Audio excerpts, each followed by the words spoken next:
하나님의 말씀은 누가복음 22장 39절부터 46절까지 말씀입니다.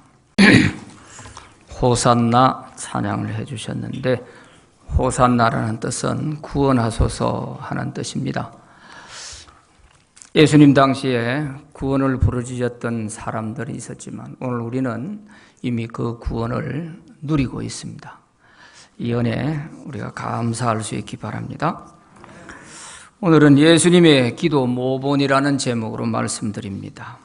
예수님은 하나님의 아들이셨지만 기도를 많이 하셨습니다. 하나님의 아들이시면 기도를 안 하셔도 될 터인데, 인간의 몸을 입고 세상에 계시는 동안에는 기도를 늘 하셨습니다. 복음서에 보면 예수님은 공생애를 시작하실 때에 40일 금식 기도를 하고 시작을 하십니다. 그리고 12제자를 선택하실 때에는 밤샘 기도를 하시고 다음날 제자들 한 사람 한 사람을 불러서 제자로 삼으십니다.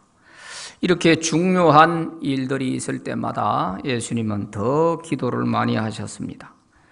또 예루살렘을 떠나서 갈릴리나 유대 지방에 계실 때에는 성전에까지 오지 못하기 때문에 매일 새벽에 한적한 곳에 나가셔서 기도를 하셨습니다. 그날 하실 일과를 위해서 간절히 기도하시고 그날 하루의 일과를 진행했기 때문에 귀신 들린 자도 귀신을 쫓아내고 병든 자도 고치고 갖가지 말로 다 할 수 없는 기적의 역사들이 일어났던 것입니다. 그 이면에는 예수님께서 새벽에 한적한 곳에서 이렇게 간절히 기도하시는 기도가 있었다 하는 것을 우리가 잊어서는 안 될 것입니다. 마가복음 1장 35절에 보면 새벽 아직도 밝기 전에 예수께서 일어나 나가 한적한 곳으로 가사 거기서 기도하시더니 그랬어요. 그러나 예루살렘에 계실 때에는 낮에는 성전에서 말씀을 가르치시고 밤에는 항상 감람산으로 가셔서 밤이 깊도록 기도하셨습니다. 이처럼 예수님은 공생의 사역을 기도하심으로 잘 감당하실 수가 있었습니다. 그런데 이제 예수님은 공생의 막바지에 와서 제자들과 최후의 만찬을 하시고 겟세마네 동산으로 기도하러 가십니다. 이곳은 평소에도 늘 기도하셨던 곳이기 때문에 그래서 제자들도 자연스럽게 예수님을 따라갔습니다. 오늘 본문 39절에 보면 예수께서 습관을 따라 감람산에 가심에 제자들도 따라갔다 그렇게 기록하고 있습니다. 습관이 될 만큼 예수님은 평소에 이 겟세마네 동산에서 늘 기도하셨던 것입니다. 그런데 예수님은 평소와 다르게 이날만큼은 비장한 각오로 겟세마네 동산에 가셨습니다. 그것은 바로 내일이면 예수님이 십자가에 달려 돌아가실 것이기 때문입니다. 그러나 제자들은 이 사실을 아무도 모르고 있습니다. 오늘 본문에는 예수께서 인류 구원을 위해 이제 십자가에서 돌아가실 일을 앞에 놓고 피와 땀을 흘리시며 간절하게 기도하신 모습을 우리에게 보여주고 계십니다. 예수님은 이 마지막 기도를 통해서 승리하셔서 부활 성천하셨고 하나님 우편에 앉으시게 됐습니다. 예수님이 보여주신 그 기도의 모본을 우리가 이 시간 함께 배우려고 합니다.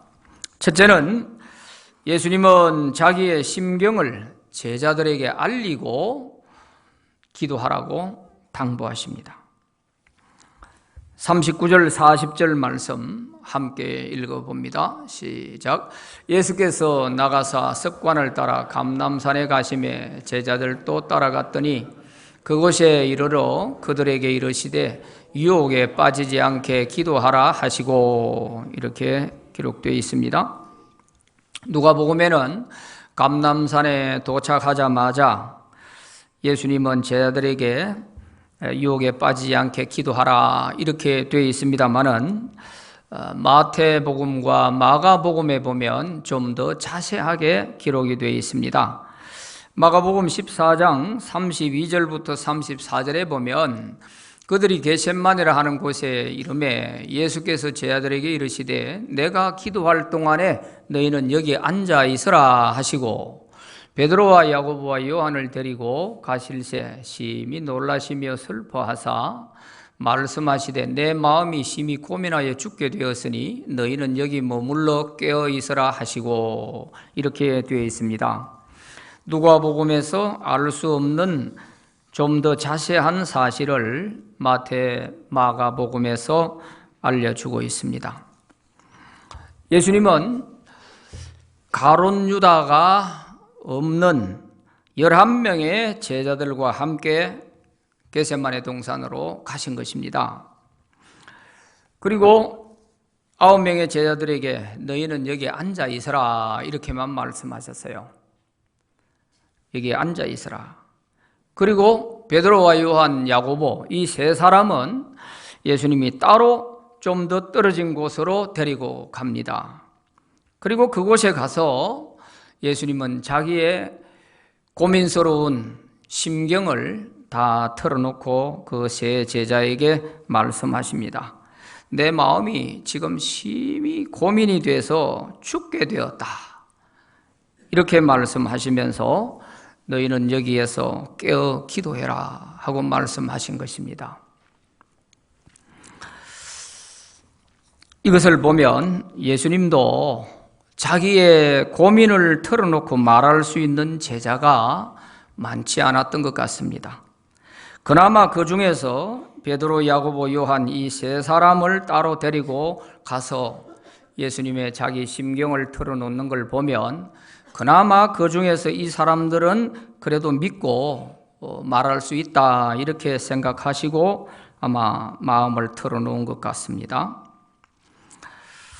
그런데 이 세 제자마저도 예수님의 마음을 너무 몰라주었어요.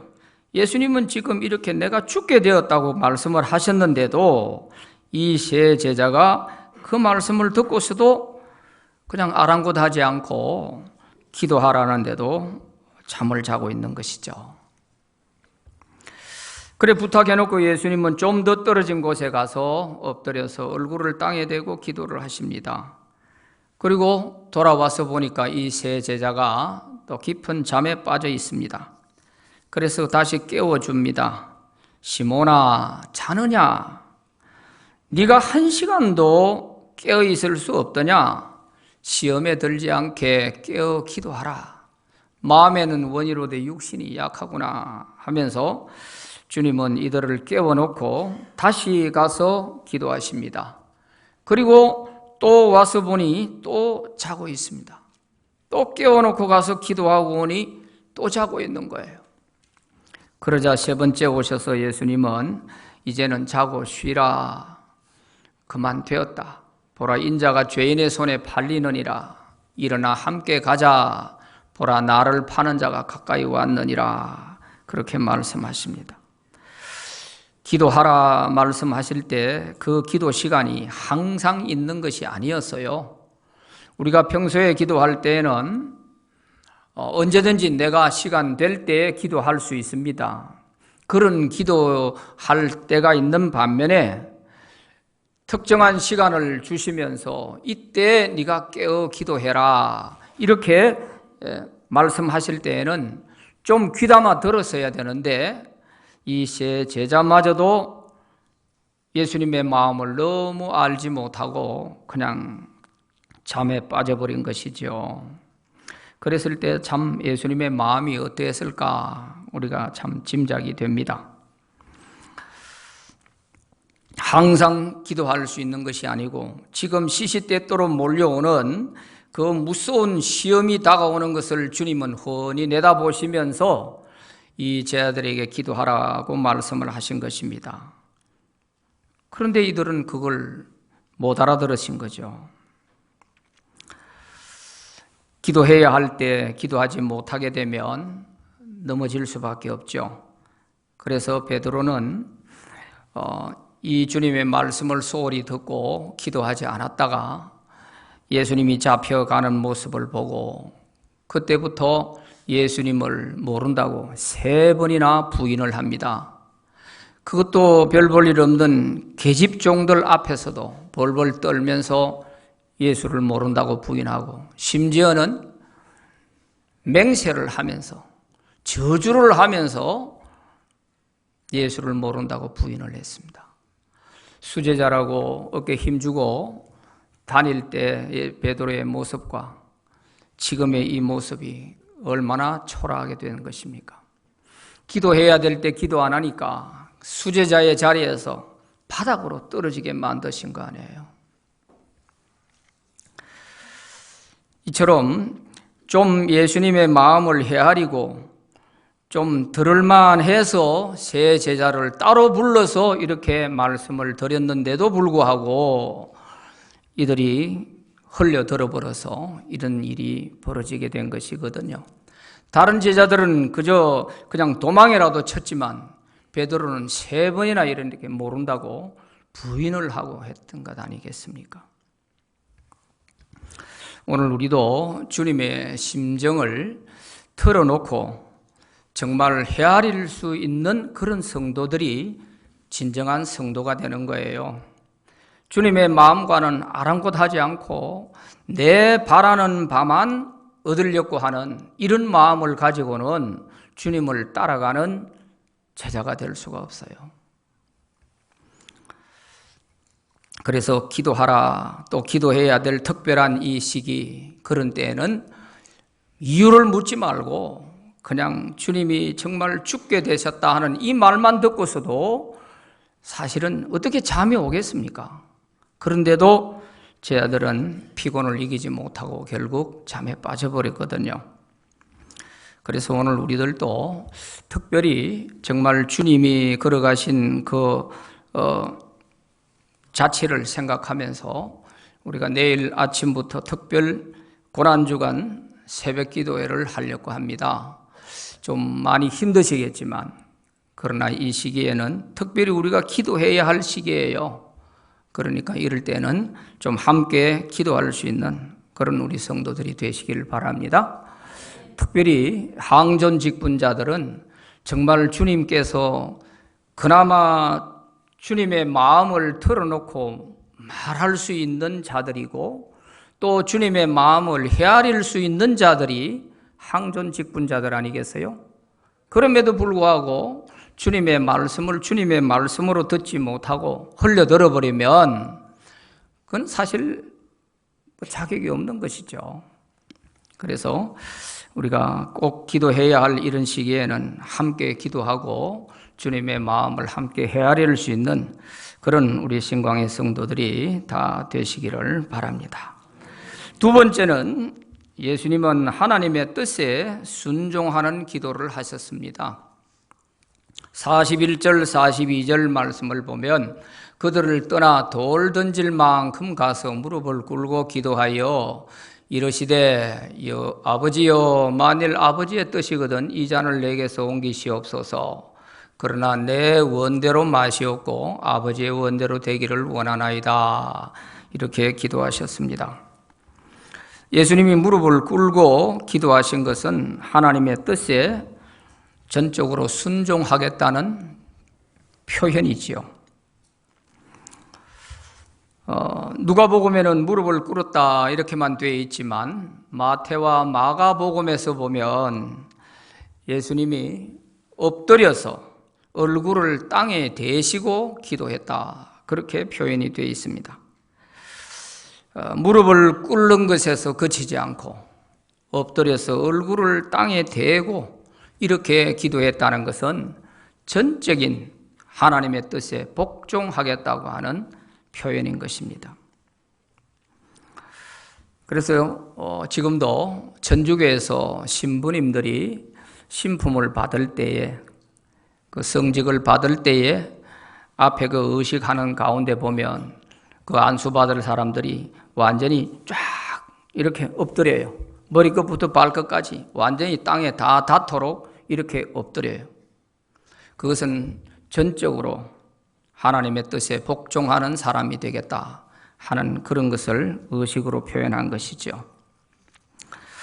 이렇게 무릎을 꿇고 엎드려서 얼굴을 땅에 대고 이렇게 하나님의 뜻에 어떤 뜻이든 복종하겠습니다 하는 자세로 기도하게 된 것입니다. 그리고 이 잔을 내게서 옮기시옵소서 그랬는데, 이 잔은 바로 고난의 잔을 의미하는데 십자가의 죽음을 의미합니다.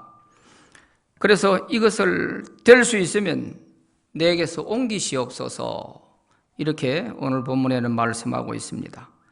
그런데 마가복음에 보면은 옮겨달라 하는 것이 아니고 이 잔을 내게서 지나가게 하옵소서 이렇게 되어 있어요.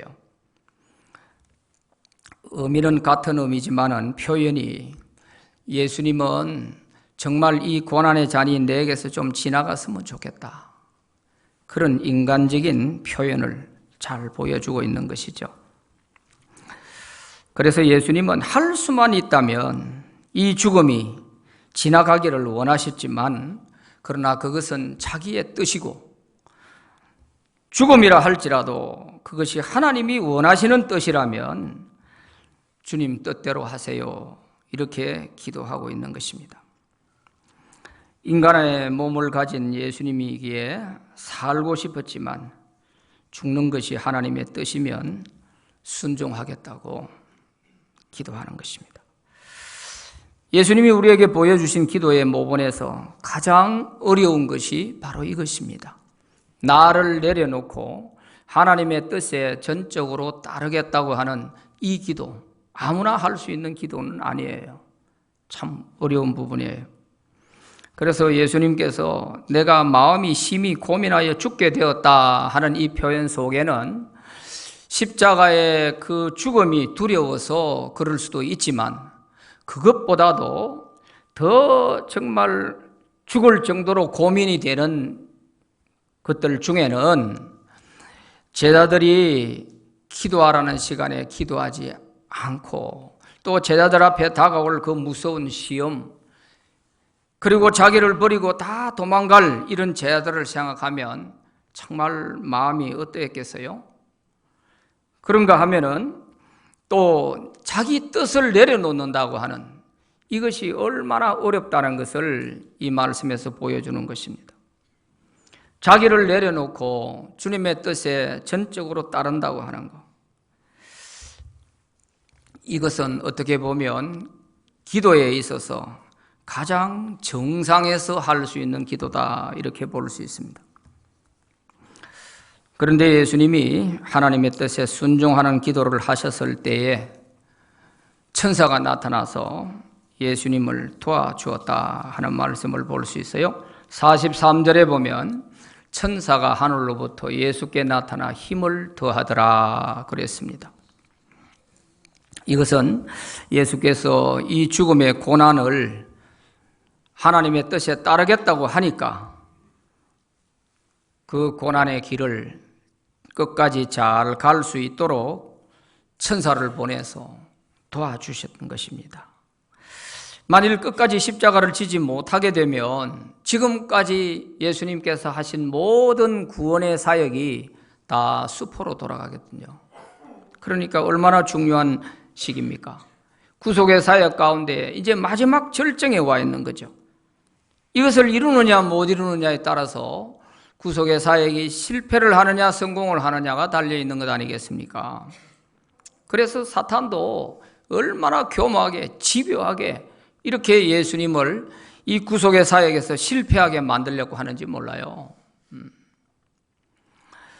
심지어는 십자가 달려있는데도 불구하고 네가 십자가에서 한번 내려와 봐라, 그러면 우리가 믿을게. 십자가에서 내려오라는 거예요. 구속의 사역에서 실패하라는 것 아니겠습니까?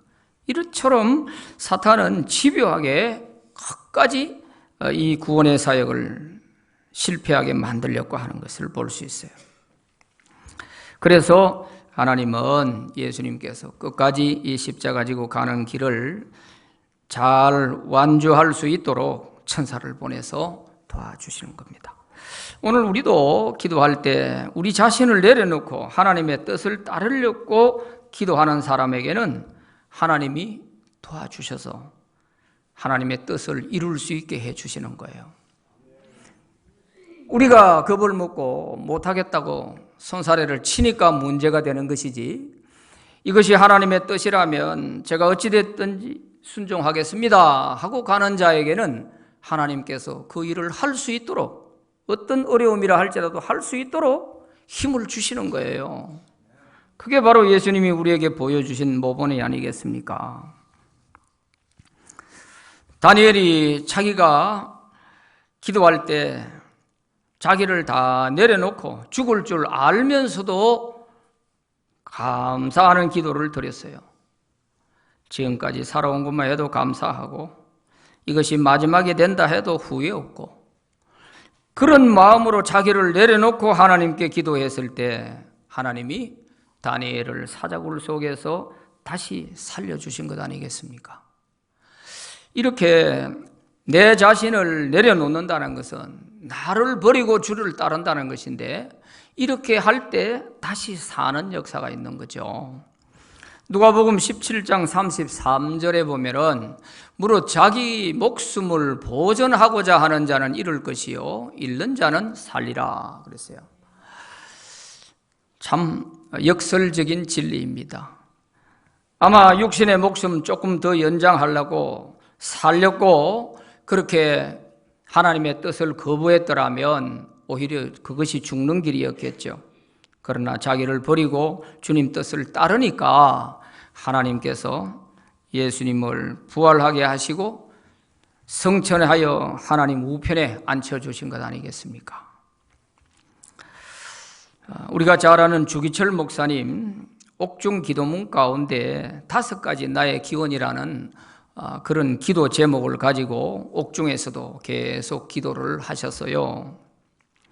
그 5가지 그 기도 제목 가운데 보면 죽음의 권세를 이기게 하옵소서, 장기간의 고난을 견디게 하옵소서. 잠깐 고난은 우리가 이겨낼 수 있지만 이게 오랜 기간 동안 가게 되면 이게 쉽지 않다는 거죠. 그걸 미리 대비하고 이렇게 기도하셨어요.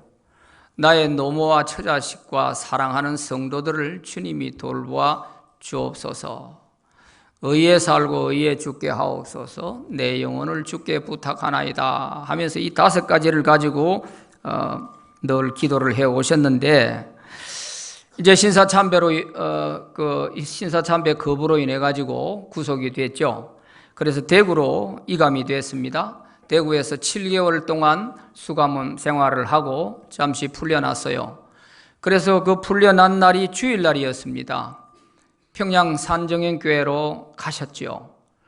그날 가셔서 주일날 예배를 드리는데 그 당시 평양 산정행교회를 다시 건축해가지고 2,000명의 성도들이 꽉 빈자리가 없을 정도로 모였어요. 다 들어가지 못할 정도로. 이렇게 다 모인 자리에서 이제 주목사님이 풀려나서 이제 예배를 드리게 되는 거예요. 그러면서 주목사님이 이 5가지, 내가 아침에 나와서 여기 왔는데 무슨 설교 준비 따로 하겠냐. 그래서 내가 옥중에서 이 5가지의 기도의 제목을 가지고 늘 기도해 오던 이것을 여러분들에게 말씀드리겠다 하면서 이제 설교를 하신 거예요. 그 첫 번째, 죽음의 권세를 이기게 하옵소서 하는 이 기도의 제목을 가지고 이렇게 말씀을 하셨어요.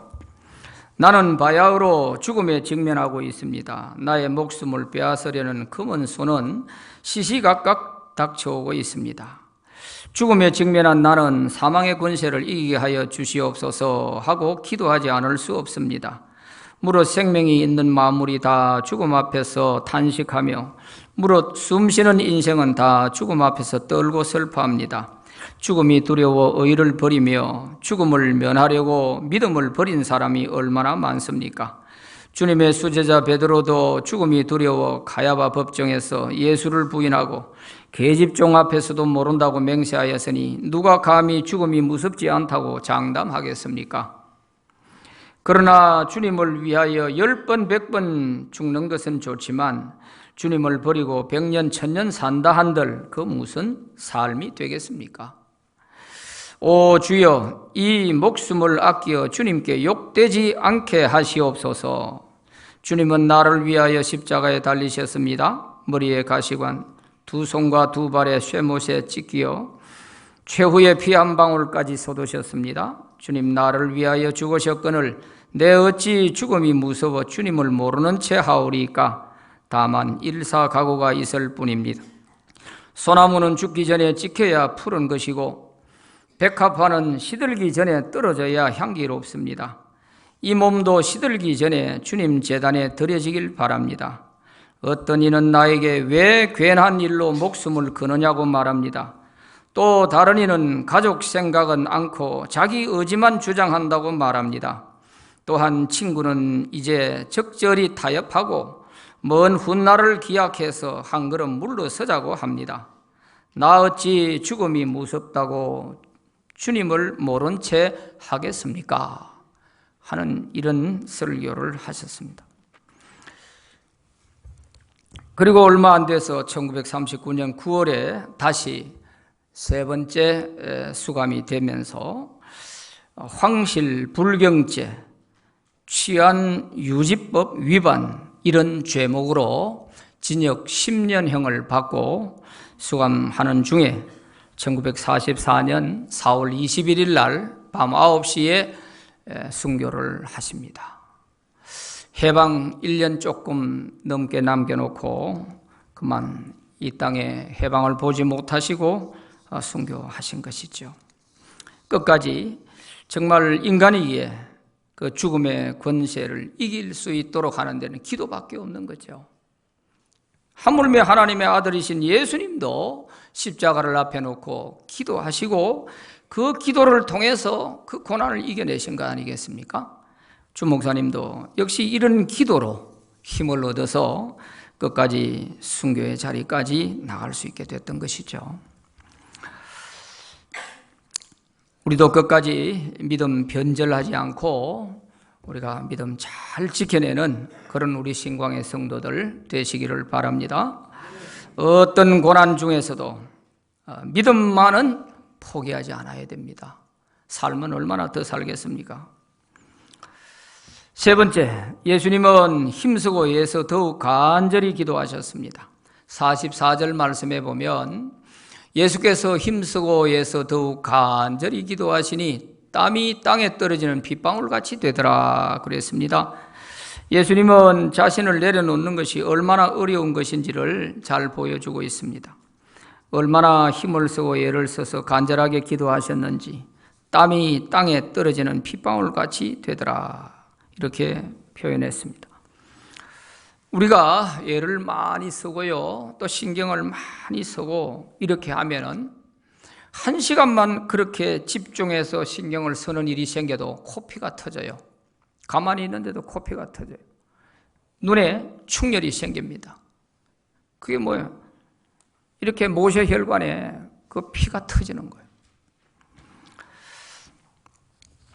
그러니까 예수님께서 땅에 떨어지는 땀방울에 피가 섞여서 흐를 정도가 됐던 것이죠.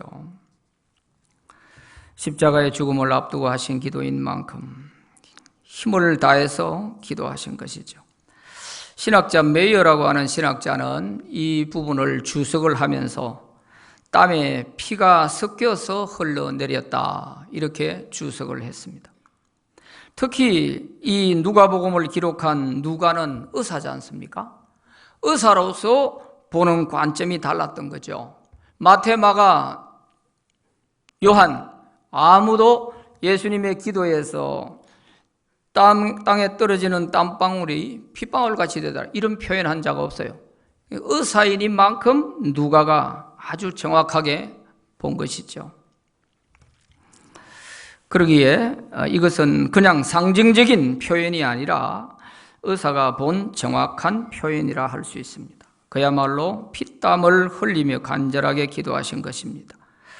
기도는 우리가 일상적인 일들을 위해 하는 기도도 있지만 때로는 생사의 절박함을 앞에 놓고 기도할 때가 있는데 이럴 때는 정말 간절한 기도가 되는 것이죠. 금식하면서 목숨을 내어놓고 간절하게 기도할 때도 있습니다. 이런 기도는 하나님이 다 들어주십니다. 우리가 이렇게 기도를 못하는 것이 문제지, 간절한 기도는 하나님이 반드시 다 들어주시는 거예요.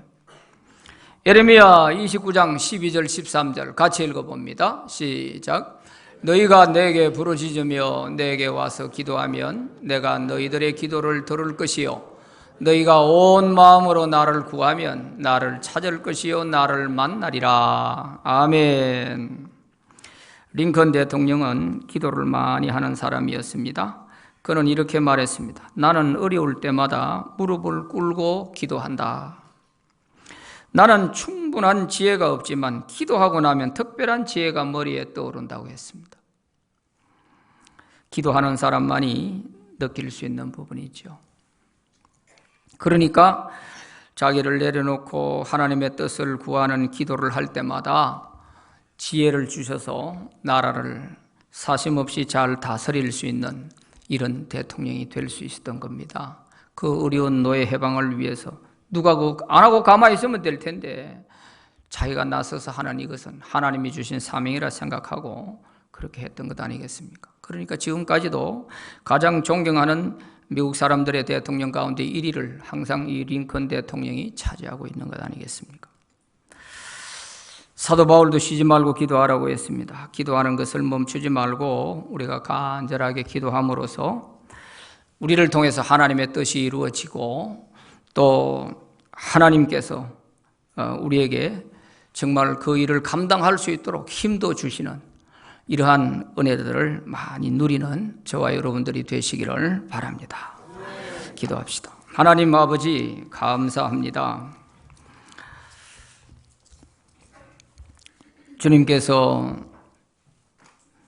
고난받으시고 돌아가시기 위해 나귀를 타고 의미 없는 사람들의 환영을 받으며 예루살렘으로 입성하신 종려 주일입니다. 이제야말로 고난의 길을 한 걸음 한 걸음 가시는 그 주님의 발자취를 더듬으면서 오늘 주신 말씀 마음에 새겨서 우리도 기도하라 할 때 깨어서 기도할 수 있는 우리들이 되게 해 주옵소서. 그래서 믿음에서 넘어지고 시험에 빠져 허덕이는 일 없도록 은혜를 주시옵소서. 이 봄철에 우리의 신앙을 잘 무장하고 다져서 올 한 해도 믿음으로 다 승리하는 우리 신광의 성도들 되게 하여 주시옵소서. 예수님 이름으로 기도드립니다. 아멘.